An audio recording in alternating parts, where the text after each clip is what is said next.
এই দুনিয়ার জমিনে আল্লাহ রাব্বুল আলামিন আমাদেরকে প্রেরণ করেছেন।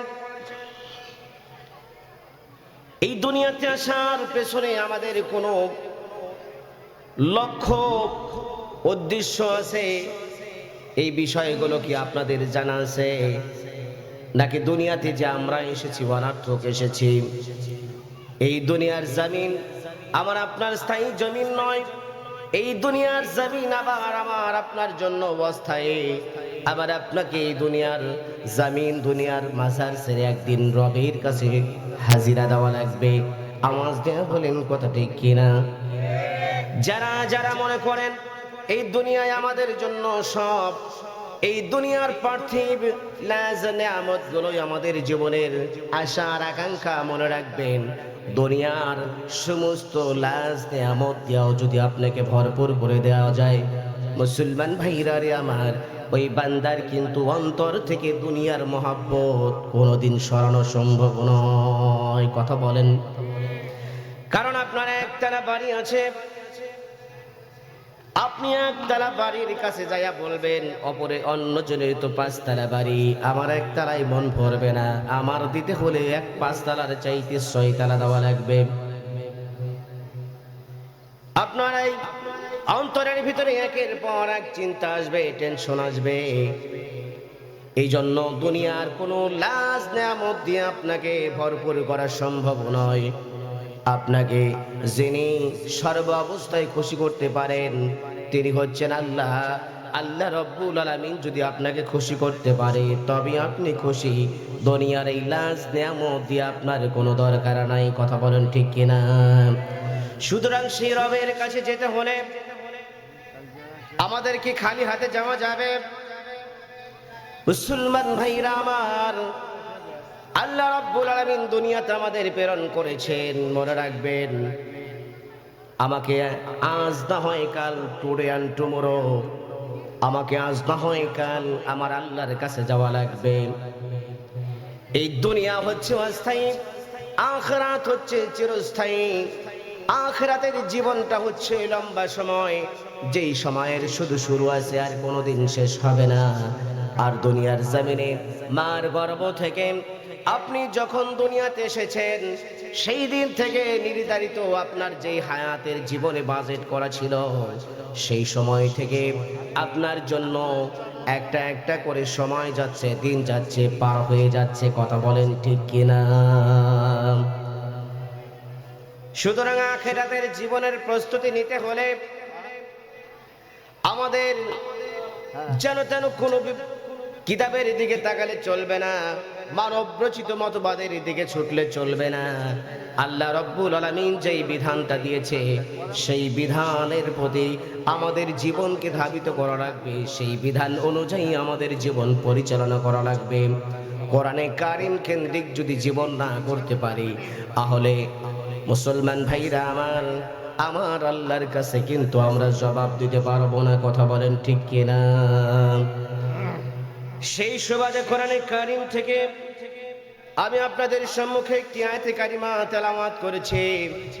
আল্লাহ রাব্বুল আলামিন যদি চান এই জবান থেকে ওই আয়াতের উপরে কিছু কথা আল্লাহ বের করে দিন, যেটা আমার আপনার সকলের জন্য দুনিয়া ও আখিরাতের আল্লাহ পাক আমাদের কল্যাণ বয়ানে কোন আমিন। কোরআনে কারিম, কথা বলেন না, কোরআনে কারিম আল্লাহ রাব্বুল আলামিন বান্দার উপরে নাজিল করে দিলেন। এই কোরআনে কারিমকে আল্লাহ রাব্বুল আলামিন বান্দার উপরে নাজিল করে দিয়ে বান্দার উপরে আমার আল্লাহ রাব্বুল আলামিন জানায় দিলেন, বান্দারে এই কোরআনে কারিমটা আমি আল্লাহ রাব্বুল আলামিন তোমাদের উপরে এমনি এমনি নাজিল করি নাই। আল্লাহ রাব্বুল আলামিন বলছেন সূরাতুল ইব্রাহিম প্রথম নাম্বার আয়াতে কারিমা, আল্লাহ বলে দিচ্ছেন, আমার সাথে একটু পড়েন, আউযু বিল্লাহি মিনাশ শাইতানির রাজীম, বিসমিল্লাহির রাহমানির রাহিম, আলিফ লাম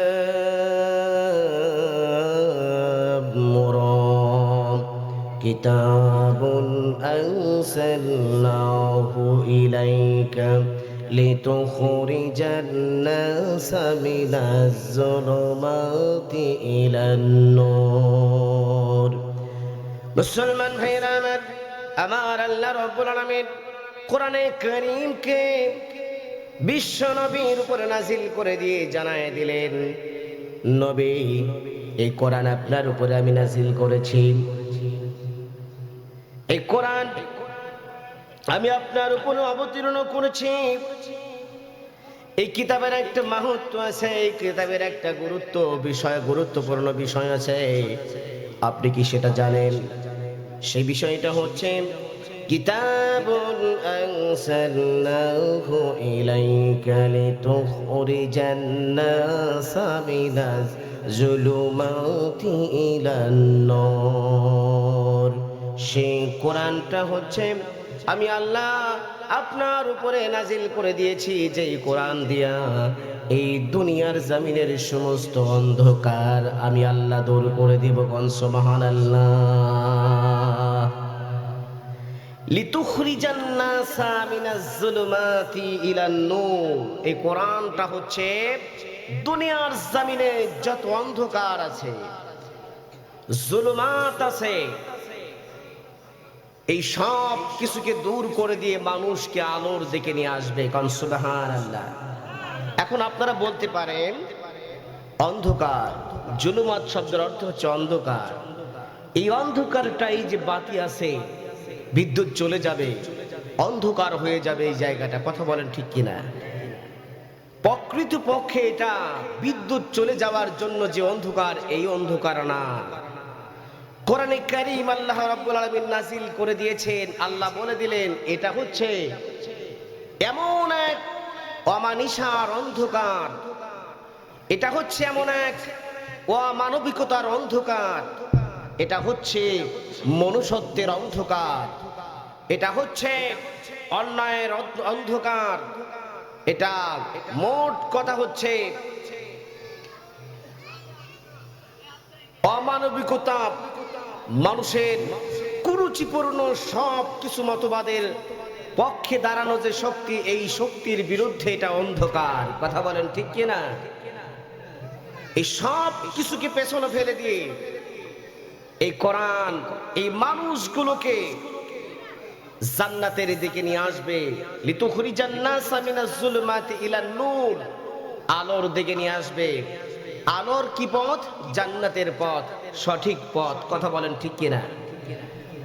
আমার ভাইয়েরা, তাহলে কোরআনটা আমাদের নাজিল করলেন আমাদের উপরে আল্লাহ রাব্বুল আলামিন এই পৃথিবীর অন্ধকার থেকে দূর করার জন্য,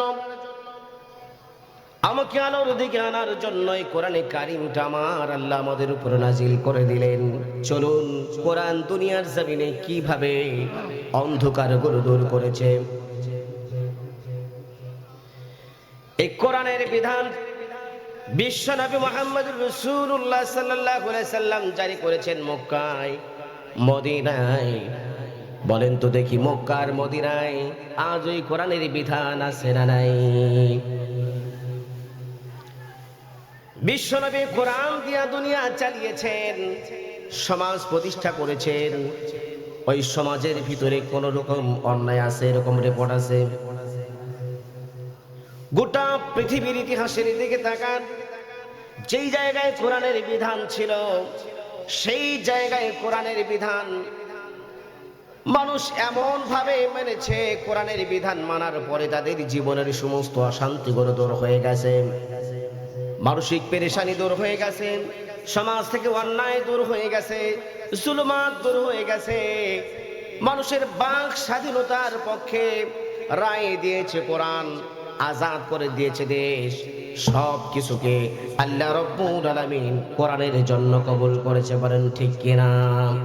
আমার ভাইয়েরা, বিশ্ব নবীর জীবনীতে যাব না, খলিফাতুল মুসলিমিন হযরত ওমর ফারুক রাদিয়াল্লাহু আনহু এই কোরআন দিয়া দেশ চালাইছে। কথা বলেন, দেশ চালাইছে কি চালান নাই? আমরাও মুখে বলি কোরআন দিয়া দেশ চালাবো, মদিনার সনদে বাংলাদেশ চলবে। নির্বাচনী ইস্তিহারের সময় নানান রকমের কথা বলে, কিন্তু নির্বাচন হওয়ার পরে এই জাতীয় কোনো কথা আমাদের জেহেনে আর থাকে? কথা বলেন থাকে? কোরআনের বিধান যেই রাষ্ট্রে কায়েম ছিল, খলিফাতুল মুসলিমিন ফারুক আজম হযরত ওমর ফারুক রাদিয়াল্লাহু আনহু, মুসলমান ভাইরা আমার, মুসলিম মিল্লাতের দ্বিতীয় নাম্বার খলিফা হযরতে ওমর ফারুক রাদিয়াল্লাহু আনহু তার শাসনকালের কিছু কথা বলে।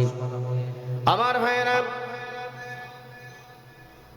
খলিফাতুল মুসলিমিন সম্পর্কে যদি বলি, বিশ্বনবী মুহাম্মদুর রাসূলুল্লাহ সাল্লাল্লাহু আলাইহি ওয়াসাল্লাম বলেন, আমার পরে যদি দুনিয়াতে কোনো নবী এই দুনিয়ার জমিনে আল্লাহ পাঠাইতো, সে হচ্ছে হযরতে ওমর।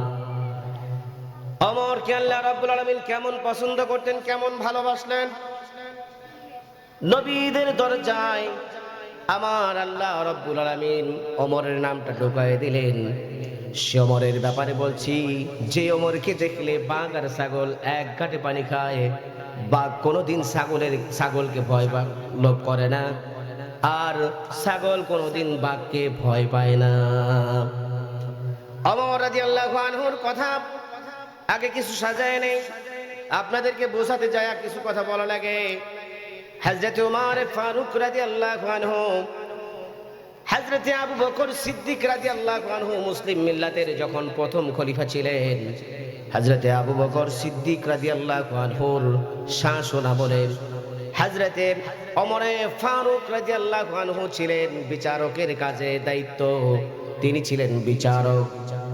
হযরত ওমর রাদিয়াল্লাহু আনহু ডাক দিয়ে বলছেন, আবু বকরের এই শাসনকালে 10টা বছর শুধু আমি বেতন নিয়ে গেলাম, একটা চোর, একটা বদমাশ, একটা সন্ত্রাস, একটা ইফটিজিংকারী আমার আদালতে কোনোদিন বিচারের মুখোমুখি হলো না। কারণ চোরেরা জানে, ছিনতাইকারীরা জানে, জেনাকারীরা জানে, ওমরের কাছে বিচার নিতে গেলে ওমরের মুখের আগে তলোয়ার চলে।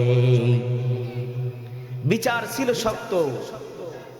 আজকের আমাদের দেশে বিচার হয়েছে দীর্ঘ 15 বছর, বেছে বেছে ওলামায়ে কেরামকে, কথা বলেন ঠিক কিনা? তরমুজ চোরের কোনো বিচার হয় নাই।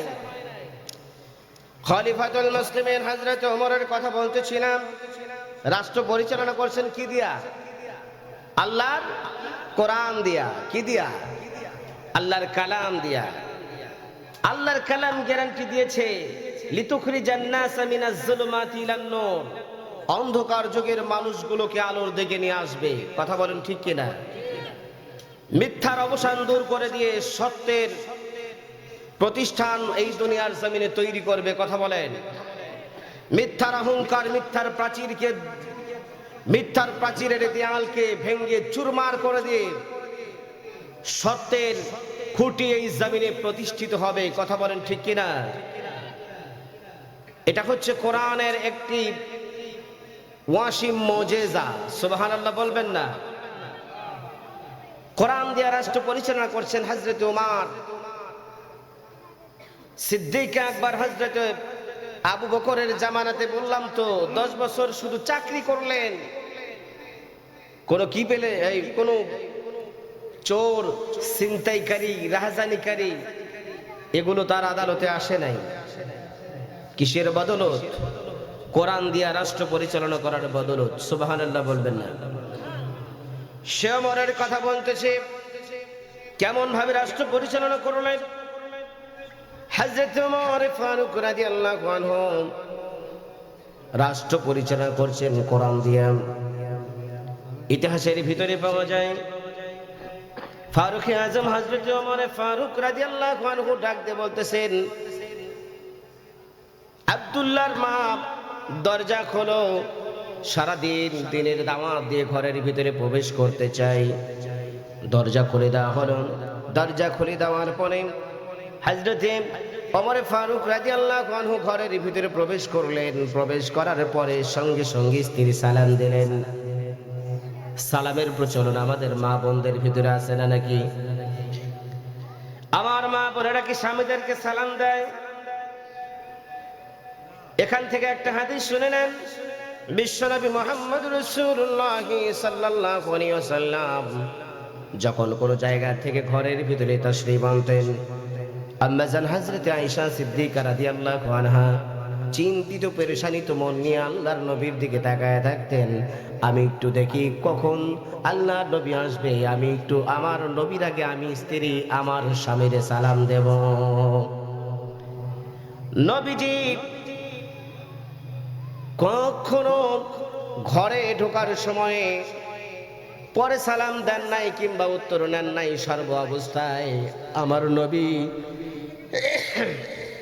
আগে আগে সালাম দিয়া ঘরের ভিতরে প্রবেশ করতেন। এই সালামের প্রচলন আমাদের ভিতরে আছে, সালামের প্রচলন নাই। সালাম দেবে রাজি আছেন? এই আলোচনা অনেক। সালাম দিলেন, ঘরের ভিতরে প্রবেশ করলেন।